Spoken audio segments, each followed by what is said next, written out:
নমস্কার বন্ধুরা, মেনকা রান্না করে আপনাদের সবাইকে স্বাগত জানাই। তো বন্ধুরা দেখুন, আমি আজকে মালাই ফুলকপি করে দেখাবো। তো কিভাবে বানাচ্ছি আপনাদের সঙ্গে শেয়ার করছি। আর পুরো ভিডিওটা দেখার জন্য অনুরোধ করছি বন্ধুদেরকে।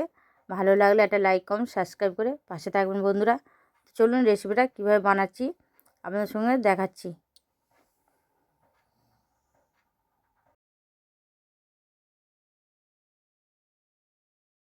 তো প্রথমে আমি ফুলকপিগুলো বড় বড় করে কেটে নিয়েছি। দেখুন, এগুলোকে এবার দুফালা করে কেটে নেবো। খুব বড় হলে দুফালা করে দেবো, আর একটু ছোটো হলে গোটা গোটাই রেখে দেবো। কেটে নিয়েছি, নিয়ে জলে ভালো করে এগুলোকে ধুয়ে নিতে হবে, কেন ভেতরে পোকা টোকা থাকতে পারে। তো সেই জন্য ভালো করে ধুয়ে এটা কড়াইতে হাফ বয়েল করে একটু সিদ্ধ করে নেব। একদম উষ্ণ সিদ্ধ করব, যদি বেশি গরম সিদ্ধ করব না কড়ার মধ্যে, কারণ সিদ্ধ করলে এখনকার ফুলকপি একটু গলে যায়। তো এই জন্য একদম একটু উষ্ণ গরম করে ওটাকে গরম করে নেব, নিলেই হয়ে যাবে। নিয়ে জল ঝরিয়ে রেখে দেবো এটাকে। নুন দিয়ে এবার আমি এটাকে হালকা ভাপিয়ে নিচ্ছি। তো অন্যদিকে মশলা করে নিচ্ছি। এখানে টমেটো নিয়ে নিয়েছি, একটা গোটা টমেটো নিয়েছি, কাঁচা লঙ্কা দিয়েছি, আর আদা নিয়ে নিয়েছি। নিয়ে এটাকে পেস্ট করে নিচ্ছি। দেখুন, ফুলকপিগুলো আমি একদম জল ঝরিয়ে তুলে নিয়েছি। কড়াই তেল দিয়ে দিলাম প্রথমে। এবার এর মধ্যে দিয়ে দেবো, তেলটা গরম হয়ে গেলে দিয়ে দেবো এর মধ্যে তেজপাতা, গোটা গরম মশলা, আর একটু সাদা জিরে দিয়ে যে মশলাটা করে রেখেছিলাম সেই মশলাটা দিয়ে দিলাম। মশলাটা 10 মিনিট গ্যাসটা একদম কমিয়ে রাখবেন, নাহলে মশলাটা হয়ে যাবে, ছিটে হবে চারিদিকে। তো আমি গ্যাসটা কমিয়েই মশলাটা দিয়েছিলাম। তো দিয়ে ভালো করে একটু কষে নিচ্ছি।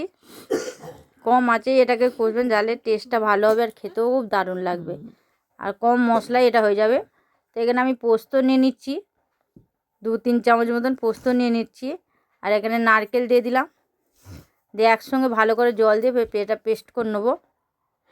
এদিকে মশলাটা দেখুন তেল ছেড়ে এসছে। এবার ওর মধ্যে দিয়ে দেবো স্বাদ মতো নুন। নুনটা দিয়ে আবার কিছুক্ষণ কষে নিচ্ছি কম আছে। এটা খেতে দুর্দান্ত হয়েছিল, রুটি পরোটার সঙ্গে সবেতেই খেতে পারবে, বা নিরামিষের দিনকেও এটা করে খেতে পারবেন। তো মটরশুঁটিটা দিতে পারেন, নাও দিতে পারেন, এটা অপশানে কোনো দেওয়া দিতেই হবে যে এমন কোনো ব্যাপার না। তো মটরশুঁটিটা অল্প করে আমি দিয়েছি, দিয়ে একটু কষে নিলাম।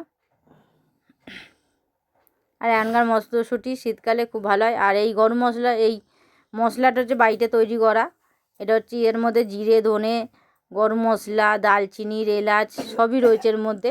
দিয়ে ভালো করে একসঙ্গে এটাকে আমি গুঁড়ো করে নিয়েছিলাম। একসঙ্গে গুঁড়ো করে নিলে টেস্টটা অন্যরকম হয়। তো আমি গুঁড়ো করে আলাদা করে কোটোয় রেখে দিয়েছি। দিয়ে এর মধ্যে এবার দিয়ে দিচ্ছি 2 চামচ মতো দিয়ে দিচ্ছি। দিয়ে ভালো করে এটা কষে নিচ্ছি। কষার পরেই দেখবেন এটা খুব সুন্দর একটা সেন্ট বেরোবে।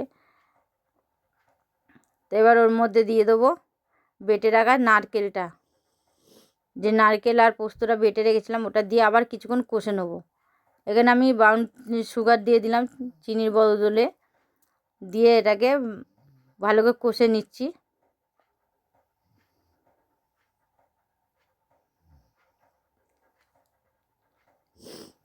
এটা একটু মিষ্টি মিষ্টি ভাব হবে। এটা রুটি, পরোটা, পোলাও টোলার সঙ্গে, ফ্রাইড রাইসের সঙ্গে দারুণ লাগবে এটা খেতে, বা নিরামিষের দিনকেও এটা বানাতে পারবেন। দিয়ে ভালো করে কষে নিচ্ছে, একদম কম আঁচে আমি কষে নিচ্ছি এটাকে খুব ভালো করে।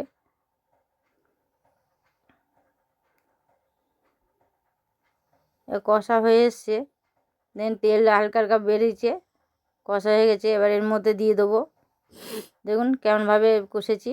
মশলাটা ঠিক এই রকমের হবে। এবার মধ্যে সিদ্ধ করে রাখা ফুলকপিগুলো দিয়ে দিচ্ছি। দিয়ে আবার কিছুক্ষণ কষে নেবো, ভালো করে এটাকে কষে নেবো।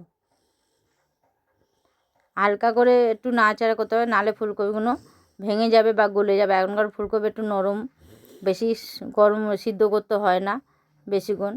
সেজন্য হালকা একটু ভাপিয়ে নিয়েছিলাম, খুব বেশিক্ষণ ভাপাইনি। দিয়ে একদম হালকা করে এটাকে উল্টো পাল্টে নাড়িয়ে নিচ্ছি,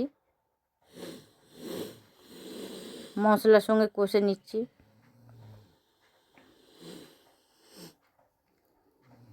এটা অবশ্যই বাড়িতে বানিয়ে দেখবেন বন্ধুরা, অবশ্যই আশা করছি আপনাদের সবারই খুবই ভালো লাগবে।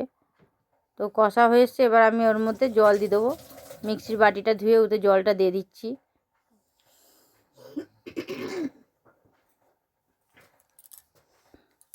মিক্সির বাটিটা ধুয়ে আরও জল দেবো একটু পরিমাণ মতন, খুব বেশি এটা লাগবে না, এটা মাখা মাখা মতন হবে, সেই মতন জলটা দিয়ে দেবে। যেহেতু ফুলকপি হাফ সিদ্ধ করা আছে, বেশি সিদ্ধ করতে লাগবেও না। তো এবার আমি এখানে জল দিয়ে এবার ঢাকা দিয়ে কিছুক্ষণ রান্না করে নেবো এটাকে।